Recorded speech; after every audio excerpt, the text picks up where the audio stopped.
ஒரு கிராமத்தில் ஒரு விவசாயி இருந்தான். அவனுடைய நிலத்தின் ஒரு பகுதியை அடுத்த நிலத்துக்காரன் தன்னுடைய நிலத்தோடு சேர்த்து கொண்டு உழுது பயிரிட்டு வந்தான். என்னுடைய நிலத்தின் பகுதியை நீ உன்னுடைய நிலத்தோடு சேர்த்து கொள்ளலாமா? இது நியாயமா என்று கேட்டான். நியாயம் அநியாயம் என்பது எனக்கு தேவையில்லை. அது என்னுடைய நிலத்தை ஒட்டியிருப்பதால் அது எனக்கே சொந்தமானது என்று முரட்டுத்தனமாக பதில் சொன்னான். கிராம பஞ்சாயத்தாரிடம் போய் முறையிட்டான். அவர்கள் அவனை வரவழைத்து விசாரித்தார்கள். அது என்னை சேர்ந்தது, திருப்பி கொடுக்க முடியாது என்று மறுத்துவிட்டான். நிலத்தை இழந்தவன் மிகவும் வருத்தத்தோடு இருந்தான். அவன் மனைவி அவனை சும்மா விட்டுவிடக் கூடாது, நீதிமன்றத்தில் வழக்கு போட்டு நியாயம் கேட்க வேண்டும் என்று யோசனை சொன்னாள்.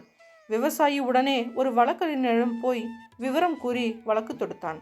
நீதிமன்றத்திலே நிலத்தை இழந்த விவசாயிக்கு பாதகமாக தீர்ப்பு கிடைத்தது. அதற்கு மேல் ஒரு நீதிமன்றம் இருக்கிறது, அங்கே போய் வாதாடலாம் என்றார் வழக்கறிஞர். அதன்படி அங்கே போய் வாதாடியதில் அதிலும் பாதகமாக தீர்ப்பு கிடைத்தது. இன்னொரு நீதிமன்றம் இருக்கிறது, அதில் நிச்சயம் நமக்கு வெற்றி கிடைக்கும் என்றார் வழக்கறிஞர்.